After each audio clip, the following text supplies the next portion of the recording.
crashed it 11 times in 1 year. In 10 years' time, you'll think that's the best thing I've done.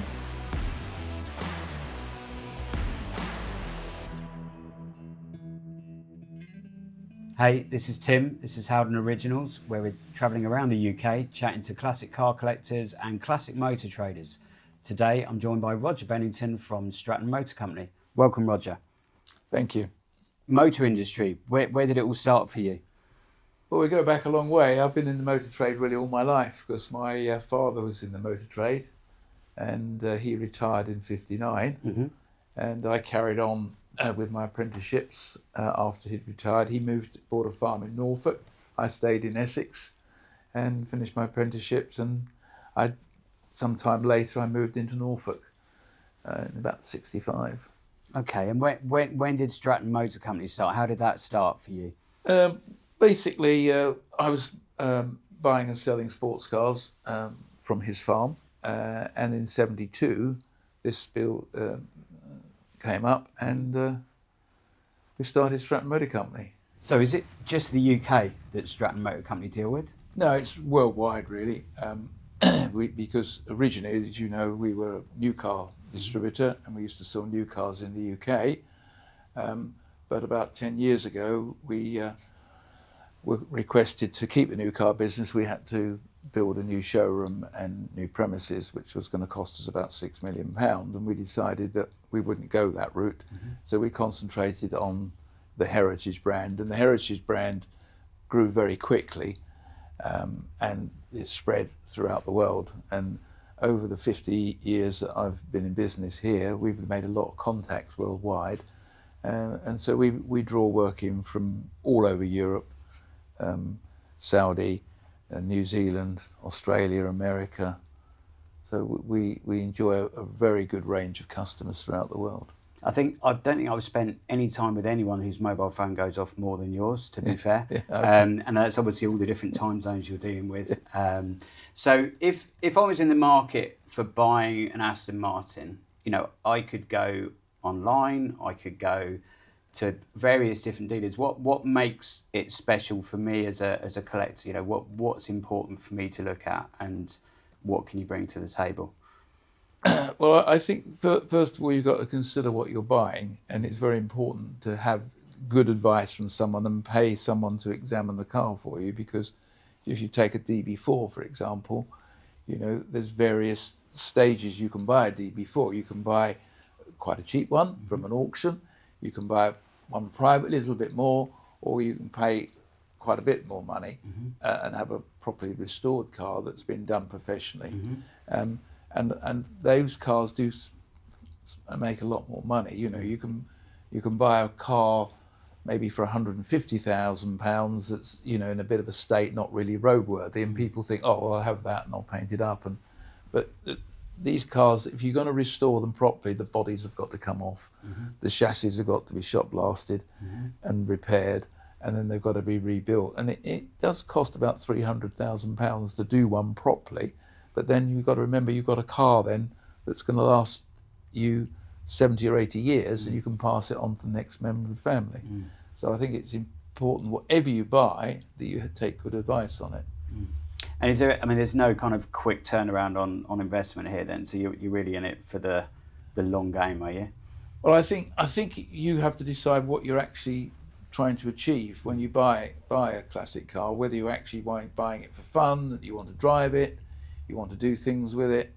And again, you know, you must make sure that what you buy, you understand. For example, if you buy a fully restored car, which will probably cost you anything up to £450,000, but you've got like a brand new car, it won't be easy to sell that car for that money straight away. No. But in 10 years' time, you'll think, oh, that was the best thing I've done, because these cars go up. Because if you do a little graft on what it costs you, about £4,000, and what it's worth today, you know, there's this graph that goes up, but on the way up, it's always doing that. Yeah. So, you know, you've got to make sure you have the thing properly insured. You need to take advice on that. It's important, I think, that every year that you have a valuation that you can present to your insurance company, and then you can talk about agreed values and things like that. I think that's important. I mean, certainly, for an insurance on classic cars, yes, you can have a classic car and get agreed value on it. I think the thing to be aware of is just keep it up to date, because you can be in a position where you do an agreed value at, let's say, £50,000, and at the time of loss, the car might be worth £80,000, but you've then got an insurer tying you in at 50.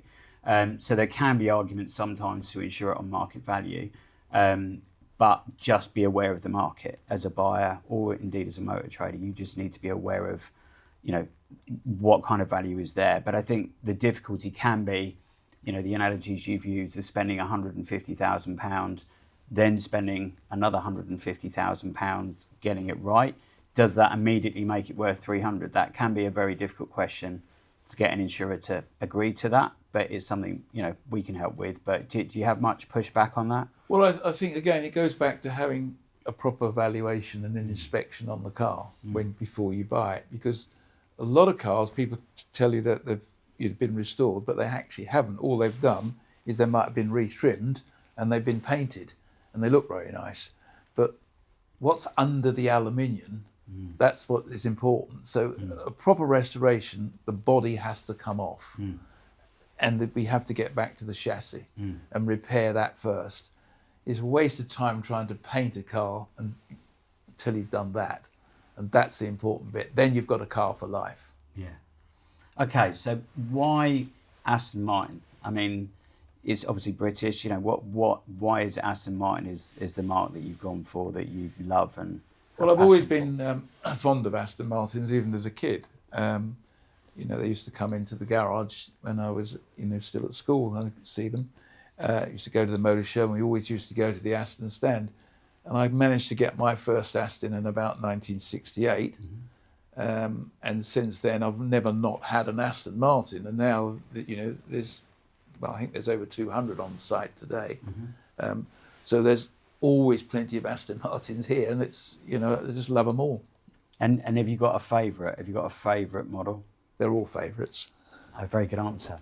And how about, skills? How do you get young people involved in the industry? Because that's a very difficult thing. We're very lucky now. We're involved with at Bicester. There's a heritage centre there, and they are looking for technicians, mechanics that actually want to train. Because at the moment, if you go to a car manufacturer like Aston Martin, they do run training schools that we can send people to, but they're only teaching them about current day stuff, plug in and play, where you plug the computer in, oh, this is wrong, that's wrong, replace that, and that's what they know. But what we need is heritage mechanics that can understand plugs and points, distributors,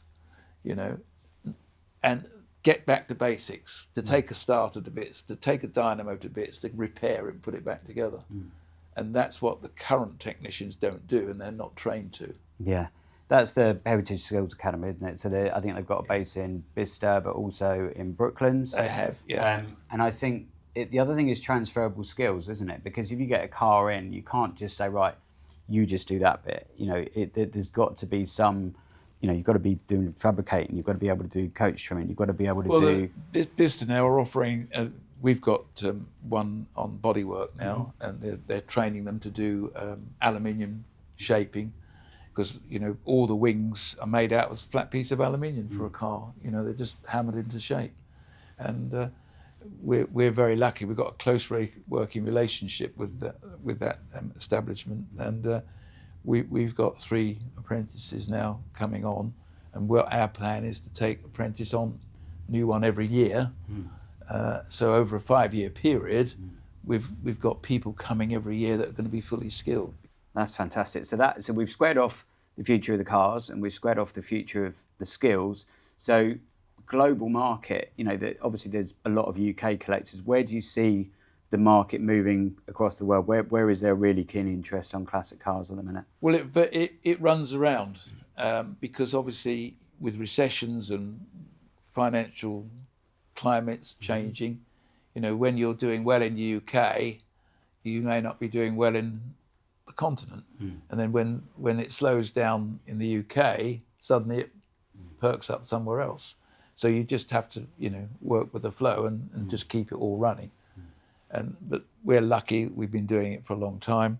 We've got a lot of contacts throughout the world, and we're always getting good inquiries, and cars come from all over the world to be looked at and worked on. So is the UK a real draw globally for, looking after classic cars? Is that part of what makes it great here, that we can export that skill wherever? Yeah, I think it's a bit like motor racing, really, because if you look at the motorsport, lots of the major Formula One teams are actually based in the UK. And we have a huge amount of skill in the UK in the motor industry. And it's worth encouraging apprenticeships to do that, because in years to come, there won't be the people that understand how the earlier type cars run when we're doing electric and alternative fuels and fuel injection and all that sort of stuff. There'll be always a job for those guys that are experienced. And it's all about buying, not buying cheap. It's buying something quality and not necessarily always buying new. And you can apply that to anything, can't you? It's not just cars. You can. Yes, I mean, at the end of the day, if you've got I always go back to either a DB4 or 5 or a 6. I mean, what they cost new in their day, brand new, like a 6 was about £6,000. When you consider what they're now worth, it's worth investing the money in those cars to get them properly, because they're always going to go up, and people want them, because they're restricted in numbers. If you go to other marques where they're made in volume, you haven't quite got that niche. But if you're looking at marques that have got restricted numbers, like we go to Aston's and we go, well, there was only 70 of that convertible made. So that's a valuable, and that one is the ex-motor show car. So immediately, it makes that car a little bit more valuable than another one. So Roger, you've mentioned obviously not selling new cars anymore. Have you got any stories about back in the day when you did sell new cars? Yeah, we had a lot of fun selling new cars, to be honest, and we used to run the motor shows. There was only 6 dealers back in the 80s. And I can remember some real fun times that we had at the motor shows. And I remember selling a lot of Lagondas to the Arabs. And I remember one particular person that I got to know quite well.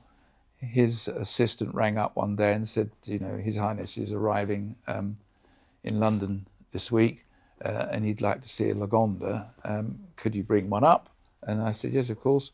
Drove down to London and pulled up outside I think it was the Hilton at that time that we were staying, and it was all arranged. There was a man waiting, and we drove in. He said, drive up to level 4 on the car park.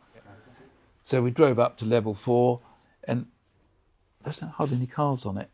And he says, all right, we've got the whole floor.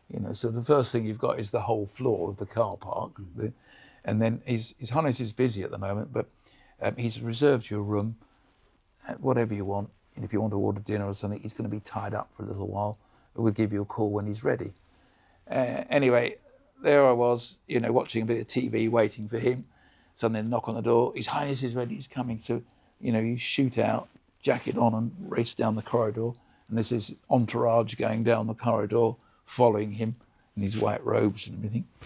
And we come to the car, and the car's in the middle of the car park. Hardly any cars there at all.